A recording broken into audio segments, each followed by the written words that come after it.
ሰላም ጤና ይስጥልን ውድ የሐሳብ ሚዲያ ቤተሰቦቻችን እንደምን ቆያችሁልን? ሳምንታዊ የሐሳብ ዊክሊ ፕሮግራማችን እንሆ ተጀምሯል።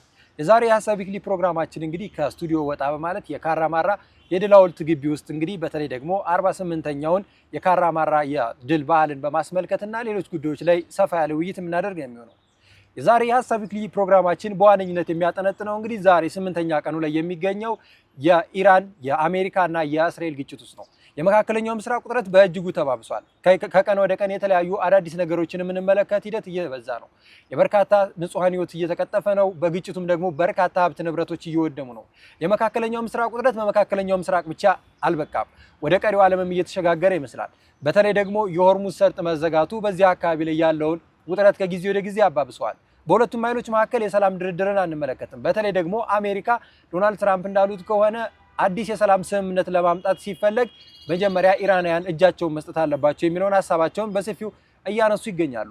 እነዚህ ጉዳዮች እንደዚሁም ደግሞ በ8 ቀናት ውስጥ በመካከለኛው ምስራቅ የነበረውን ውጥረት በሰፊው የምንመለከት ነው የሚሆነው።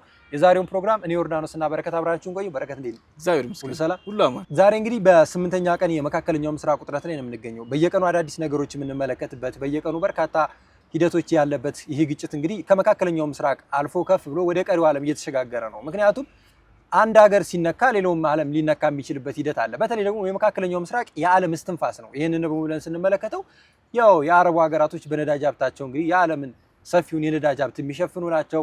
እነዚህ ሀገራቶች ወደ ግጭት መግባታቸው ደግሞ ቀሪውን ዓለም የሚጎዳበት ሂደት አለ። እንደ ወደ ዋናው ወደ መካከለኛው ምስራቅ ሂደት ስንመለከተው ግን በመጀመሪያ ቀን እንግዲህ የኢራኑ አብዮታዊ ዘብ መሪ አያቶላ አሊ ሀሜኒ ከተገደሉ በኋላ ውጥረቱ በእጅጉ ከፍ ብሏል። በጣም አሳሳቢ ጉዳይ የእሳቸው ተተኪ ማን ይሆናል የሚለውም ትልቅ ስጋት ነው። ምክንያቱም እስራኤልም እንግዲህ የእሳቸውን አዲሱ ተተኪ አጠቃዋለሁ ወይንም ደግሞ ታርጌት አድርጋለሁ የሚል አዳዲስ ጭምጭምታዎችን እየወጣች ትገኛለች። ይሄ ማለት ደግሞ አዲሱንም ተተኪ ለማውጣት ግራ የገባ ነገር ነው። ራሳቸው አያቶላ አሊ ሀሜኒ ባለቤታቸው፣ ልጆቻቸውም ቢሆኑ ከእሳቸው ጋር ህይወታቸው ያለፉ አልተቀበሩም እስካሁን። ይህ ሁኔታ ደግሞ የኢራንን ብሎም የመካከለኛው ምስራቅ ውጥረት ይበልጥ ከፍ አድርጎታል። ኢራን ለእስራኤል ወይንም ደግሞ ለአሜሪካ ብቻ አይደለም ጥቃቷን የሰነዘረችው። በመካከለኛው ምስራቅ የሚገኙ የአሜሪካ የጦር ቤዞች ላይ፣ የተለያዩ የነዳጅ ማደያዎች ላይ፣ ኤርፖርቶችም ሳይቀር የተለያዩ ጥቃቶች እየተፈጸሙ ነው። እኔ እናንተ አሁን እዚህ ጋር በምናወራበትም ሰዓት እንግዲህ አዳዲስ እውነቶችን የምንመለከትበት ነው። ግጭቱ ቀጣይነት ያለው እንጂ ግጭቱ የማቆም አዝማሚያ ያለው ሂደትን አንመለከትም። በተለይ ደግሞ በሁለቱ ኃይሎች መካከል የሰላም ሂደት ወይንም ደግሞ የሰላም ስምምነት ይመጣል ተብሎ ሲጠበቅ ሁለቱም አካላቶች ወደ ሰላም ስምምነት ለመምጣት ፍላጎት አናይባቸውም። በተለይ ደግሞ በዚህ ግጭት ውስጥ የምትሳተፈው ሶስተኛው አካል አሜሪካ ደግሞ ትራምፕ በተለያዩ ጊዜያቶች የሚያነሱት ኢራንያኖች በእኔ ፍላጎት ካልሆነ በስተቀር ወደ ሰላም ድርድር መምጣት አንችልም የሚለውን ሀሳብ አመጣዋል። ቀጣይ የሚመረጠው የአያቶላ አሊ ሀሜኒ ተተኪ እኔ ምርጫ ላይ መሳተፍ አለብኝ ብሏል ዶናልድ ትራምፕ። በቀጣይ በሚመረጡ ሂደቶችም ላይ ደግሞ እኔ መወሰን አለብኝ ብሏል። በቬንዙዌላ ያደረጉትን በኢራንም ለማድረግ እንቅስቃሴ እያደረጉ ይገኛሉና እንደው በረከት የ8ቱ ቀናት የመካከለኛው ምስራቅ ውጥረት በቀጣይ ቀናቶች ደግሞ ምን አይነት ሂደቶችን የምንመለከት ይመስላል? እውነት ነው። የዚህ የመካከለኛው ምስራቅን ውጥረት ስንመለከተው ጦርነት አይደለም። ይሄ ግልጽ የአሜሪካና የእስራኤል ወረራ ነው። ይሄ ጦርነት አይደለም። ምክንያቱም ኢራን አሜሪካንን የማጥቃት ፍላጎት የላትም ነበር። ሲአይኤ ይሄንን መረጃ ለዋይት ሃውስ አስገብቷል። አንድ ይሄ አሜሪካ በኢራን ላይ የምታደርሰው ውድመት ወረራ ነው። ይህ ማለት አሜሪካ እየተዋጋች ያለችው የእስራኤልን ጦርነት ነው እንጂ የአሜሪካንን በጥቅሟ ላይ የመጣ ችግር የለም። ይህ ማለት አሜሪካ ሙሉ በሙሉ ወራሪ ነች ማለት ነው። የመጀመሪያው አሜሪካ የዓለማችን የዲፕሎማሲ እንዲሁም የዲሞክራሲ ቁንጮ ነኝ የምትል ሀገር ነች። ሌላ ሉዓላዊት ሀገርን እየወረረች ያለችው አያቶላ ሀሜኒ በህዝብ የተመረጡ መንግስት ናቸው። እሳቸውን ማውረድም መሻርም መሾምም የሚችለው የኢራን ህዝብና ህዝብ ብቻ ነው።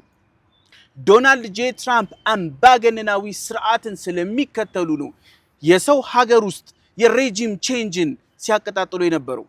አሜሪካ የየትኛውንም ሀገር መንግስት መጣል ከፈለገች በጉልበት ታደርገዋለች። ከዚህ በፊት በሲአይኤ ሴራ ነበርን የሚቀጣጠለው። ኢትዮጵያ ለምሳሌ ወያኔ እንኳን ወደ ስልጣን ሲመጣ በሲአይኤ ሴራ ነው የመጣው። ወያኔ በምንም አይነት መስፈርት የኢትዮጵያን ወታደር አሸንፎ አልመጣም። በሲአይኤ እርዳታ ነው የመጣው። አሜሪካ በኢራን ውስጥ እያከናወነች ያለችው ይሄንን ነው። አሁን በግልጽ ጦርነት ነው የኢራንን የህዝብ የመረጠውን መንግስት እየጣለች ያለችው። የኢራን መንግስት የአያቶላው አድሚኒስትሬሽን ችግር ሊኖርበት ይችላል። ችግሩ ግን ከህዝቡ ጋር ነው ማብቃት ያለበት። በካርዱ እንዳወጣው በካርዱ ያወርደው፣ አይ ካለ ደግሞ በአመጽም ያወርደው። ይሄ የኢራን ህዝብ ጉዳይ ነው። አሜሪካ ህግ አስፈጻሚ አይደለችም፣ የዓለም ፖሊስ አይደለችም። አሜሪካ እያረገች ያለችው አምባገነናዊ ስርዓት ነው እያረገች ያለችው። በምንም አይነት መስፈርት የኢራንን ህዝብ ትራምፕ ንቀዋል፣ ደፍረዋል፣ ተዳፍረዋል። ምክንያቱም አያቶላ ማለት የኢራን ህዝብ ወዶ ፈቅዶ የሾማቸው ናቸው። ርዕሰ መንግስቱን ዋናውን መግደል ማለት ነውር ነው። እንዲሁም በዲሞክራሲ ስም የሰውን ሀገር መንግስትን ነው የገደሉት። ይህ የሉዓላዊነት ጥሰት ነው። አሜሪካ በዚህ ተግባሯ ልታፍር ይገባታል። ይሄ አሳፋሪ ነው። በዚህ አሁን ባለንበት ክፍለ ዘመን ላይ እንደዚህ አይነት ወረራ ማለት አሳፋሪ ነው። የመካከለኛው ምስራቅም ድፍን የዓለም ህዝብ ሊረዳ የሚገባው ይሄ ግልጽ ወረራ በሚል ነው መያዝ ያለበት። ለምሳሌ የቬንዙዌላን ወደ ኋላ እንመልከቱ። ማዱሮ በሀገር ውስጥ ምንም አይነት አስተዳደራዊ ስርዓት ስህተቶች ሊኖሩበት ይችላሉ። የአንድ ሀገር መንግስትን አፍኖ ኒውዮርክ ፍርድ ቤት ላይ ማቆም ማለት ጥሰት ነው፣ ድፍረት ነው። አሜሪካ የዲፕሎማሲና የዲሞክራሲ ዋነኛ መቀመጫ ነኝ ብትልም የምትሰራው ግን በህዝብ የተመረጠ መንግስትን ዲሞክራሲን የመናድ ስራ ነው እየሰራች ያለችው። ይህ አሳፋሪ ነው። ይህ ትልቅ ስህተት ነው። ሁለተኛ ያለ ጦርነቷ ነው ጦርነት ውስጥ የገባችው። አሜሪካ በዚህ ጦርነት ብዙ ዋጋ እየከፈለች ነው። በቀን እንኳን የምታወጣው ከ20 ከ30 ሚሊዮን ዶላሮች በላይ ነው በሰዓታቶች እያወጣችው ያለችው። በ24 ሰዓት በቢሊዮን እየሆነ መጥቷል። አሜሪካ የእስራኤልን ጦርነት እየተዋጋች እየከሰረች ነው ያለችው።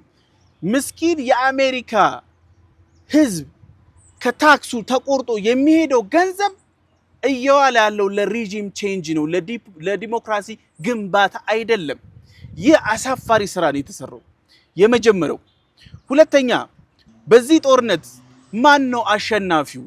ለምሳሌ እስራኤል ይህን ጦርነት ለኩሰዋለች፣ አሜሪካ ተከትላለች፣ ኢራን እየተዋጋች ነው ያለችው።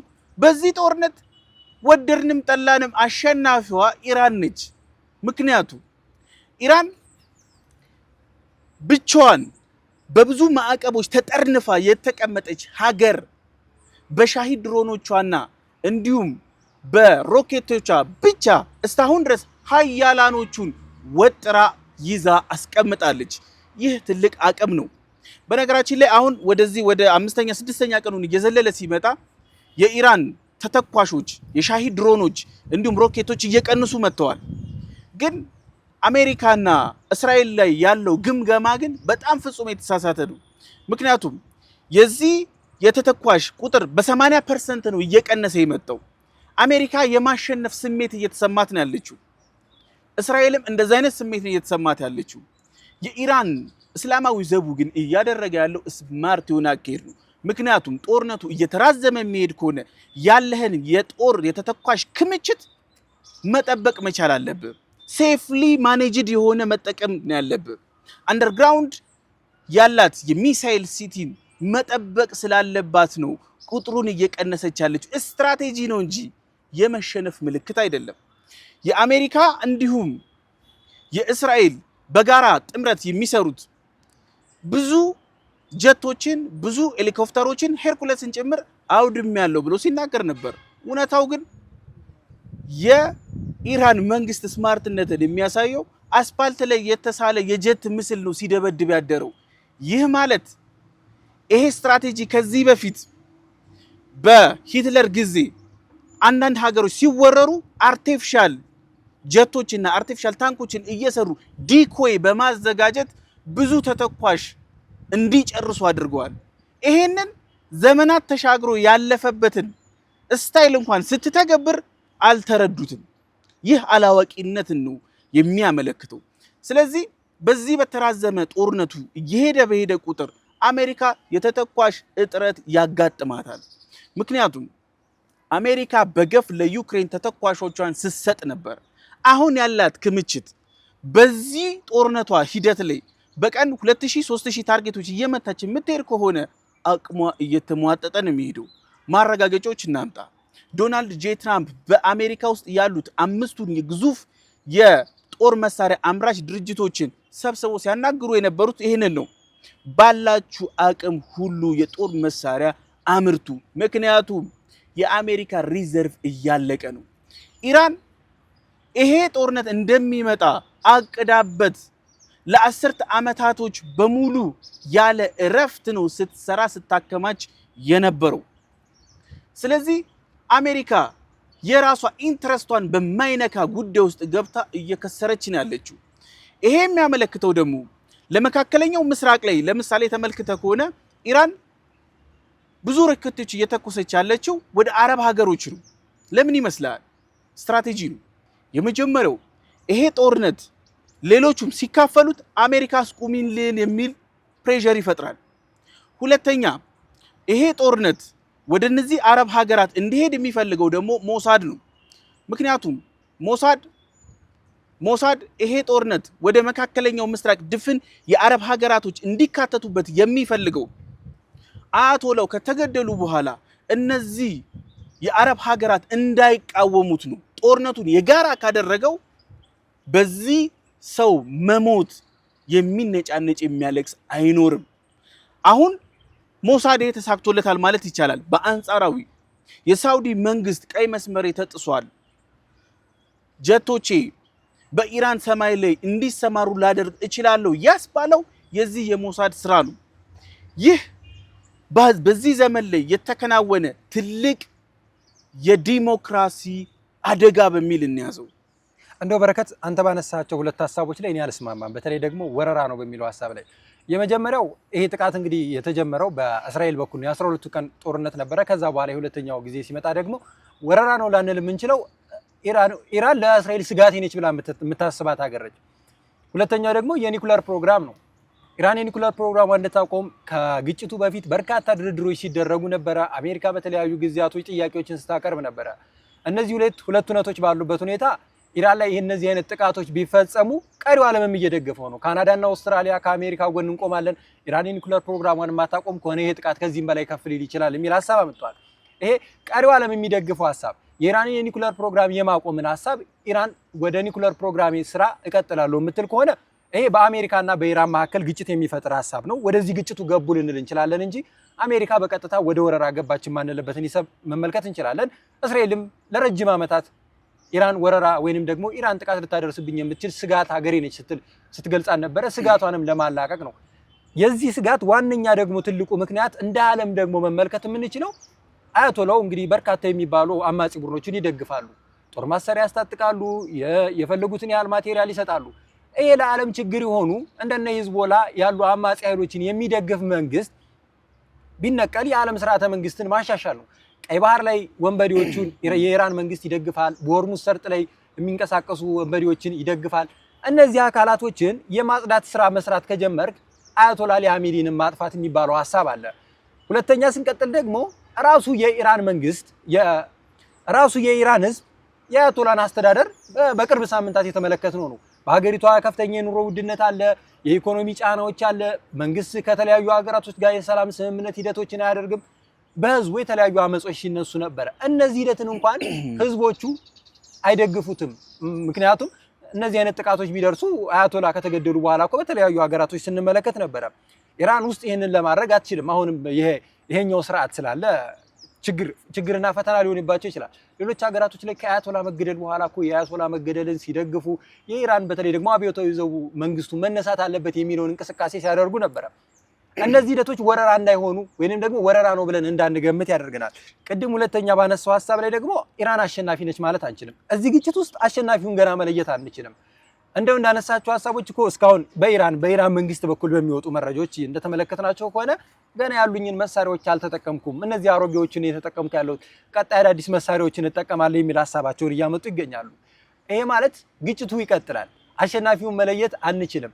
ነገር ግን ኢራን በኔ በኩል ተሸንፋለች ብዬ ላነሳልህ የምንችለው ግጭቷ ከአሜሪካ ወይንም ደግሞ ከእስራኤል ጋር ነው። በቀጥታ የእስራኤል መንግስት ወይንም ደግሞ እስራኤልን ማጥቃት ስትችል በመካከለኛው ምስራቅ የሚገኙ ሀገራቶች ከአሜሪካ የጦር ቤዞች ከአሜሪካ ኤምባሲዎች ውጭ እንኳን ያሉት በነ ሳውዲ አረቢያ በነ ኤርፖርት ላይ እንደዚሁም ደግሞ ተሻግራም እኮ ቱርክና ወደ ሌሎች ሀገራቶች መሻገር ጀምራለች። እነዚህ ሂደቶች በመካከለኛው ምስራቅ ያለው ውጥረት በእጅጉ እያባባሰው አሸናፊው እንትና ነው ብለን መለየት የማንችልበት ሂደት አሜሪካ በርካታ ውድመቶች እየደረሱባት ነው እናውቃለን። በተለይ ደግሞ ወታደራዊ ኪሳራዎቿን እየተመለከትን ነው። እንደዚህም ሆኖ ኢራንም ደግሞ በተለያዩ አካባቢዎች የሚገኙ የወታደራዊ አቅሟቿ ላይ ኪሳራ እየደረሰ ነው። በሁለቱም በኩል በርካታ ኪሳራዎች አሉ። ኪሳራው አይቆጠርም። በተለይ ደግሞ የሟቾችን ቁጥር እንኳን ብናነሳ በእስራኤልና በሌሎች አካባቢ ነገሮች አይጠቀሱ እንጂ እነዚህ ሂደቶች ላይ በጣም ብዙ ኪሳራዎች እንዳሉ እየተመለከትን እንገኛለን። በተለይ ደግሞ እነዚህ ሁላ ኪሳራዎች ባሉበት ሁኔታ አሁን ያለው የኢራን መንግስት እንኳን ሌላ እዛው ካሉ ተቃዋሚዎች እንግዲህ የኩርድ ታጣቂዎች 5 የሚሆኑ የኩርድ ታጣቂዎች እንኳን ስምምነት ፈጥረው ከኢራን መንግስት ጋር ለመዋጋት እንቅስቃሴ ጀምረዋል። ይሄ የኢራንን በተለይ ደግሞ የመንግስት ስርዓቱ ያለመመቸት እነዚህ ኩርዲስቶች የራሳቸውን ሀሳብ ለማራመድም ሊሆን ይችላል፣ ለኢራን ህዝብም ተጨንቀው ሊሆን ይችላል። እሱ የራሳቸው የፖለቲካ ሂደትና እንቅስቃሴ ባለበት ሁኔታ ኢራን በዚህ ግጭት ውስጥ በርካታ ውድመቶች እየደረሱባት ነው። በርካታ ኪሳራዎች እየደረሱባት ነው። እንደው ባለፈው ጦርነት ብትለኝ ኢራን አሸናፊ ነች ብዬ ልደመድምልህ የምችለው የኒኩሌር ፕሮግራሟን ለማውደም እስከ ቢቱ ቦምበር የተጣለበት ሂደት ላይ አልከሰረችም። እዚህኛው ላይ ግን በርካታ ኪሳራዎች እስካሉ ድረስ አሸናፊና ተሸናፊውን መለየት አንችልም። 8ኛ ቀኑ ላይ ነው። ይሄ ግጭት ለረጅም ቀን እንደሚቆይ ግልጽ ነው። አሜሪካ እግረኛ ጦር ለማሰማራት እቅድ ይዛለች። ኢራንም ደግሞ እነዚህ ኃይሎችን ለመዋጋት በሙሉ አቅሜ ተዘጋጅቻለሁ ብላለች። ኢራን ከትናንት በስቲያ እንኳን በርካታ ያስቀመጠቻቸውን ከምድር ስር ቆፍራ የቀበረቻቸውን የተለያዩ ድሮኖችን እና ባሊስቲክ ሚሳኤሎችን ስታሳይ ነበረ። እነዚህ መሳሪያዎች የምትጠቀም ከሆነ አሜሪካን ባላት አቅም ወታደራዊ ኃይሏን የምትጠቀም ከሆነ ግጭቱ የሚቀጥል ነው የሚሆነው። አሸናፊና ተሸናፊውን መለየት ይከብዳል። ነገር ግን እነዚህ ሁላ ሽንፈቶችን በተለይ ደግሞ በኢራን በኩል ሽንፈት ነው ብለን የምንመለከተው ኢራን ለረጅም ዓመታት እኮ ማዕቀብ ሲጣልባት ትንኮሳ ሲደረግባት እንደዚሁም ግጭቱ ስትገባ የሆርሙዝ ሰርጥን እዘጋለሁ የሚል ሀሳብ ነበራት። ነገር ግን ሲዘጋ አልተመለከትንም። ለመጀመሪያ ጊዜ አሁን ተዘጋ። እነዚህ ሆርሙዝ ሰርጥ ላይ ያለው የነዳጅ እንቅስቃሴ የመካከለኛው ምስራቅ ሀገራቶች እኮ እስካሁን ጥቃት ሲደርስባቸው ዝምታን መርጠዋል። መከላከልን ያሰቡበት ሂደት አለ። ማጥቃት የሚችሉበትም ሂደት አለ። እነዚህ የመካከለኛው ምስራቅ ሀገራቶች በቀጣይ የነዳጅ እንቅስቃሴያቸው የሚቆም ከሆነ ሸቀጣቸው የማይንቀሳቀስ ከሆነ የሆርሙዝ ሰርጥ ለረጅም ጊዜ ተዘግቶ የሚቆይ ከሆነ ተገደው ሳይፈልጉ ተገደው ወደዚህ ግጭት ሊገቡ የሚችሉበት ሂደት አለ። ይሄ ግጭት የሚሆነው በሆርሙዝ ሰርጥ መዘጋት ምክንያት ነውና የመካከለኛው ምስራቅ ውጥረትን እንኳን ይሄ ብቻ እንደ ትልቅ ማንሳት እንችላለን። የኢራን ሽንፈት ነው ያልኩህም ደግሞ ዋነኛው ጉዳይ ምንድነው? ኢራን ከዚህ በፊት የሆርሙዝ ሰርጥን እዘጋለሁ ትበል እንጂ አልዘጋችሁም። አሁን ሙሉ ለሙሉ ዘግተዋለች። ዓለም ላይ እንደ አንድ የኒውክሌር መሳሪያ የምትጠቀምበት የሆርሙዝ ሰርጥ ነው። የሆርሙዝ ሰርጥን ደግሞ ዘጋችሁ ማለት አሁን ላይ እንግዲህ እንደሚታወቀው የዓለም ኢኮኖሚ በዛ አካባቢ የቆሙ እንኳን መርከቦችን መመልከት እንችላለንና የመካከለኛው ምስራቅ ውጥረት ይሄ ገና መጀመሪያው ነው። በኔ እይታ በረከት ገና በጣም ብዙ የሚቀሩ ሂደቶች አሉና አሸናፊና ተሸናፊውን መለየት አንችልም። ቅድም እንዳነሳልኝ ደግሞ ወረራ በተባለው በኩል የዓለም ስጋት የሆኑ አሸባሪዎችን የማጥፋት ሂደት ላይ በኔ በኩል የአሜሪካ መንግስት ሊደግፍ የሚችለው የኢራን መንግስት በተለይ ደግሞ ሽብርተኞችን የሚደግፍበት ሂደት ተገቢ አይደለም። ስርዓተ መንግስቱን ደግሞ ከምን አንጻር መለከቷለሁ? የኢራን ህዝብ በኑሮ ውድነት በሌሎች ጫናዎች እንኳን ከሳምንታት በፊት ትልልቅ የሚባሉ ተቃውሞ ሰልፎች ሲደረጉ ነበረ። አያቶላንም ለመገልበጥ በርካታ ስራዎች ተሰርተዋል። ለኢራን ህዝብ የነጻነት አማራጭ ነው። ከትራምፕ አንድ ሀሳብ ልውሰድና የዶናልድ ትራምፕ ሀሳብና የጀርመንን ሀሳብ የሚቀበልበት ሂደት ምን አለ መሰለ? ይሄ የኢራናውያኖች የነጻነት ጊዜ ነው፣ ከዚህ በኋላ ነው መጠቀም የሚችሉት ብለዋል። ነው ልክ ነው። አያቶላ ከወደቁ በኋላ እንግዲህ ለኢራኖች ነጻነት ሊሆን ይችላል። ነገር ግን ነጻነታቸው የሚነፈገው የአሜሪካ መንግስት በምርጫው ላይ ተሳትፌ የኔ ሰው ይቀመጥ የሚል ከሆነ ያው አሜሪካ የራሷን ዓላማ የምታሳካበት ሂደት ነው። ነገር ግን የአሜሪካ መንግስት ሳይሳተፍ ሌላ የኢራን አስተዳደር የሚመሰረት ከሆነ ይሄ ለኢራናውያኖች ትልቅ ተስፋ ነው። በእነዚህ ሂደት የሚቀጥል ከሆነ በተለይ ደግሞ የጀርመን በዚህ ግጭት አልሳተፍም ያለችበት ምክንያት ምንድነው? በአያቶላ አሊ ሀሚኒ የስርዓት መንግስት ግልበጣ በሀገር ውስጥ ጉዳዮች አያገባኝም። ነገር ግን እነዚህ ሂደቶች ደግሞ ወደ ሰላማዊ ሂደትና ወደ ሰላማዊ ስምምነቶች መምጣት አለበት፣ የህዝብ ምርጫ መከበር አለበት ብሏል። የህዝብ ምርጫ ደግሞ የአያቶላ መንግስትን አለመቀበል ነውና በእነዚህ ሂደቶች መካከል እንግዲህ የሁለቱ ሀገራቶች በተለይ ደግሞ በሶስቱ አካላቶች ያለው ግጭት በቀጣይ ቀናቶች የሚቀጥልበት ሂደት በእኔ በኩል ይኖራል ብዬ ገምታለሁ። ወረራ ነው ያልኩበትን ምክንያት ላንሳ። ኢራን የኒውክሌር ማበልጸግ ማብላላት ስራዋን ነው እስራኤል በበላይነት እንዲሁም የተቀሩት የእስራኤል አጋዦች ሲጮሁበት የነበረው። በነገራችን ላይ እስራኤል የምትለው ምንድነው አሜሪካስ የምትለው ምንድነው የሚለው ነገር እንመልከት የመጀመሪያው ኢራን ኒውክሌሩን ወደ ቦምብነት ከቀየረች ታሰጋናለች ትመታናለች ነው አይደል አብዛኛው የምዕራቡ ዓለማት ይሄንን ነው ያስተጋቡ ያሉት ሚዲያዎቻቸው ሲጮሁ ሲደልቁ የሚውሉት በዚህ ሂደት ነው ግን ኢራን የኒውክሌር ቦምብ ስትታጠቅ ለምንድነው ስጋት የሆነው እስራኤል የኒውክሌር ቦምብ ታጥቃ የለም ወይ እስራኤል ልትተኩስባት አትችልም ወይ እስራኤል በቀጠናው ላይ ካሉ ሀገራት ጋር ከአብዛኛው ጋር ትዋጋ የለም ወይ ኒውክሌሩን ልትጥል አትችልም ወይ ለምን ለኢራን ሲሆን ይከለከላል ለምን ደግሞ ለእስራኤል ሲሆን ደግሞ ህጋዊ ይደረጋል ይህ የዓለም ስርዓት ፍትሃዊ አለመሆኑን እያሳየ የመጣ ነው ለዛ ነው በወረራ ገብተው የኢራንን መንግስት ሲይዙ የነበረው ይሄ ነው ለእስራኤል ሲሆን ኒውክሌሩ ለሰላማዊ ነው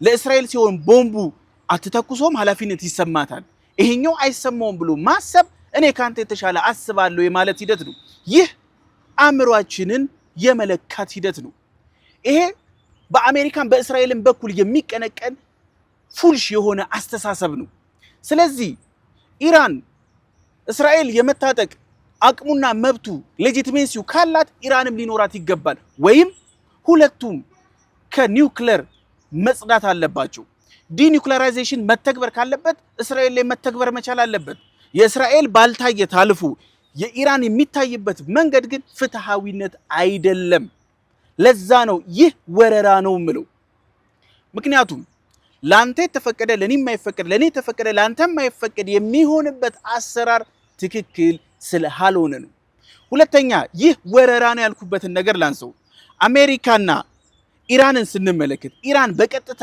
አሜሪካንን በየትኛውም ሻሂድ ድሮኖቿም እንዲሁ ሚሳኤሎቿ አላጠቃቻትም ግን ገና ለገና እስራኤል ጦርነት ውስጥ ስለገባች ነው አሜሪካ መታ የተቀላቀለችው አሜሪካና እስራኤል ጓደኝነታቸውን ነው ወደ ጦርነት ይዘውት የመጡት እንጂ ጦርነቱ የሚሆነው ልክ እንደስተዛሬው ከዚህ ቀደሙ እንደምናቀው በእስራኤልና በኢራን መካከል ነው ምክንያቱም እስራኤልና ኢራን ምንም አይነት ድንበር አይጋሩ ሁለቱ ሀገራት ሰፊ የተባለ ክፍተት በመሃላቸው አለ ሀገራቶች አሉ በመሃላቸው ጦርነቱ ኢራን የኒውክሌር መሳሪያ ለምን ትይዛለች የሚል ነው ኢራን ለምን እስራኤል የጦር መሳሪያ የኒውክሌር ቦምብ ያዘች ብላ ግን እስካሁን ድረስ ስትጮህ አትሰማም ይህ ማለት ዓለም ፍትሃዊ እይታ እያየ ስላልሆነ ነው አሜሪካ በኢራን ሰማይ ላይ ቦምብ ስታዘንብ እየዋለች ያለችው በነገራችን ላይ የአሸናፊ ተሸናፊ ጉዳዩን እናንሰው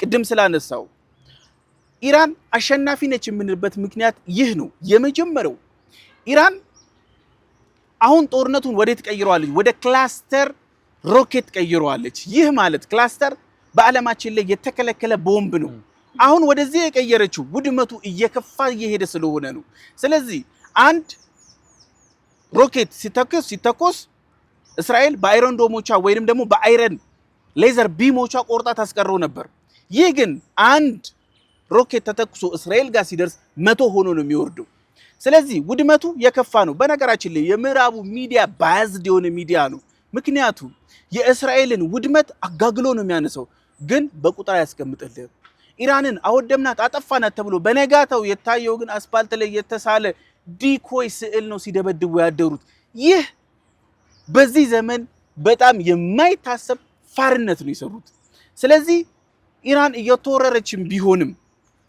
አሜሪካ በዓለማችን ግዙፍ የተባለው የጦር አቅም ያላት ነች ኢራን በዛ ልክ የምትነጻጸር ባትሆንም እስካሁን ድረስ ተቋቁማ መቆየቷ ራሱ ጀግንነት ነው በርግጥ አንድን ነገር አሸነፍን የምንለው በምንድን ነው የሚለው ይህ መለኪያ ያስፈልጋል ለምሳሌ አያቶላውን የእስራኤል እና የአሜሪካ ጥምር ጦር ቢገሉትም የተገደለው አያቶላ ነው እንጂ የአያቶላ አስተዳደር አልተገደለም የአያቶላ አስተዳደር ቢገደል የአያቶላው አስተዳደር የኢራን ሬጂም የኢራናውያን አስተሳሰብ ይህ ስለንቦና በቀጠናው ላይ የተንሰራፋ ነው በብዙ ሀገራት ኢራን የምትከተለውን እምነት የሚከተሉ አሉ አንተ የምታጠፈው አንድ ሰው ሊሆን ይችላል አይዲዮሎጂውን ማጥፋት አትችልም ምክንያቱም አሜሪካ ስኬታማ ያላደረጋት ነገር እስካሁን ድረስ ይህ ነው አሜሪካ ቬንዙዌላና ሊቢያን ጨምሮ ብዙ ሀገራትን ወራ ታውቃለች። ግን ባንዱም ስኬታማ አልሆነችም። አይዲዮሎጂ ማጥፋት በጣም ከባድ ስለሆነ ነው። የመጨረሻውን እናንሳው። የመጨረሻው ላይ የአሸናፊ ተሸናፊና ማን ነጥሮ ሊወጣ ይችላል የሚለውን ነገር እናንሳ። ፕሪዲክት እናድርገው። ኢትስ ኦብቪየስ በሁለቱ አቅም ምናልባትም የኢራንን ሬጂም ሙሉ በሙሉ ሊያሽመደምዱት ይችላሉ። ምክንያቱም ዛሬ ጠዋት ላይ እንደሰማነው ከሆነ ከዚህ በፊት ኢራንን ሲመሩ የነበሩ ሰዎች አሁን ገብተን ኢራንን ልናስተዳድር እንፈልጋለን እያሉ ነው። ሬጂም ቼንጁ ስኬታማ ነው ማለት ነው። ምክንያቱም ዋናው የኒውክሌር ስጋት አይደለም አሜሪካንን ያዛት፣ የኢራን ነዳጅ ነው የሚያስጎምጃት። ስለዚህ ስኬታማ የሆነ ሬጂም ቼንጅ ሊያደርጉ ይችላሉ፣ ግን አይዲዮሎጂውን መግደል አይችሉም። ግን በዋነኝነት ነገር የምንመለከተው አሜሪካ በኤፒስተን ፋይል የሚጠረጠረው ትራምፕ ራሱ ህግ ሊዳኘው የሚገባው ሰውዬ ራሱ ዳኛ ሆኖ መምጣቱ ዓለም የጉልበተኞች መሆኗን የሚያሳይ ነው። ዓለም እስካሁን ድረስ ብንመለከት የትኛው መንግስት ሲከተል የነበረው ይህንን ነው። የመጀመሪያው ጉልበት፣ የሁለተኛው ደግሞ ተለጣፊ ታርጋ ነው። ለምሳሌ በኢትዮጵያ ታሪክ እንኳን ብናመጣው የትኛውም ጉልበት ይይዛል፣ ስዩም እግዚአብሔር ገሌ ገሌ ሾሞኛል ነው የሚመጣው። ቀጥል ጉልበት ይዞ ይመጣል፣ ከዛ የሆነ ብሔር በግድ ስቦ ይለጥፈዋል። የትኛውም ሀገር ላይ ይሄን ያለው አሜሪካም ጉልበት ይዛለች፣ ቀጥሎ ደግሞ ዲሞክራሲ የሚል ታርጋ ለጥፋበት ነው የምትሄደው። ግን ዓለም ሊረዳ ሊነቃ አይኑን ሊገልጥ የሚገባው በዚህ ጉዳይ ላይ ነው። ዓለም የጉልበተኞች ነው። ዩኤን ገለመኔ የሚባል የትኛውም ድርጅት ለትናንሾቹ ላይ ነው እንጂ የሚጮኸው ትልልቆቹ ላይ አይጮህም። ራሻም ዩክሬንን ስትወር ስጋት አለኝ ብላ ነው። ራሻን የተናገረ የአሜሪካ መንግስት ለምን ዩክሬን ተወረረች ብሎ ነው። እሱ ለምን ኢራንን ወረረ? ለምን ቬንዙዌላን ወረረ? ዓለም ፍትሃዊ አይደለም።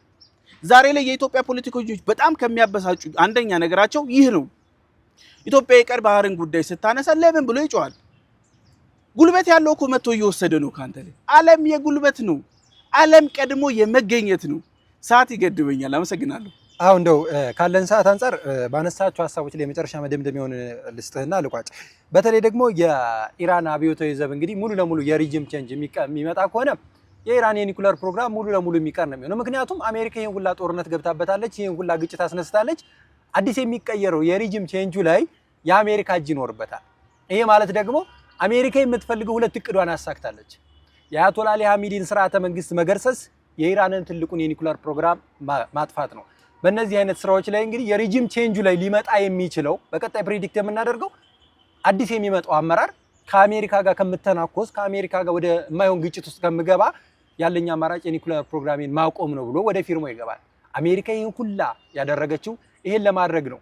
በተለይ ደግሞ የአያቶላ አሊ ሐሚኒ መንግስት ስርዓተ መንግስት የሚገለበጥ ከሆነ በኢራን አዲስ መንግስት ነው የምንመለከተው። ያ መንግስት እንግዲህ አሜሪካ የምትፈልገውን ጥቅም ሊሰጥ ይችላል። የአሜሪካን ስትራቴጂ ሊከተል ይችላል። ቅድም እንደው ያነሳልኝ ሐሳብ ዓለም የጉልበተኞች ነች ካልን እንግዲህ ምንም ማድረግ አይቻልም። እንደና አሜሪካ ያሉ አያላን ሀገራቶች ጉልበታቸውን የሚያሳዩበት ሂደት ላይ ደግሞ ኢራን ታሸንፋለች ብለን መመልከት አንችልም። ምክንያቱም ዓለም የጉልበተኞች ነች አልከኝና ኢራን ደግሞ ይሄን በቀጣይ ልታሸንፍ ትችላለች ብለን መውሰድ አንችልም። ምክንያቱም ጉልበተኞች እያሸነፉ የምንመለከትበት ሂደት ነውና በቀጣይ ቀናቶች ደግሞ የሚፈጠሩ ነገሮች አይታወቁም። በእነዚህ ሐሳቦች ላይ አዳዲስ ነገሮች ይኖራሉ። በቀጣይ ቀን ደግሞ በሌሎች መረጃዎች የምንመለስ ይሆናል። ለዛሬ የነበረን እዚህ ጋር እናውቅ። አመሰግናለሁ። ውድ የሀሳብ ዊክሊ ተከታታዮቻችን ለዛሬ የነበረን መረጃ ይህን ይመስል ነበረ። እስከ መረጃችን ፍጻሜ አብራችሁን ስለቆያችሁ ከልብ እያመሰገንን በቀጣይ ቀን በሌሎች አዳዲስ ጉዳዮች እስከምንመለስ ደግሞ ቸር ቆዩ።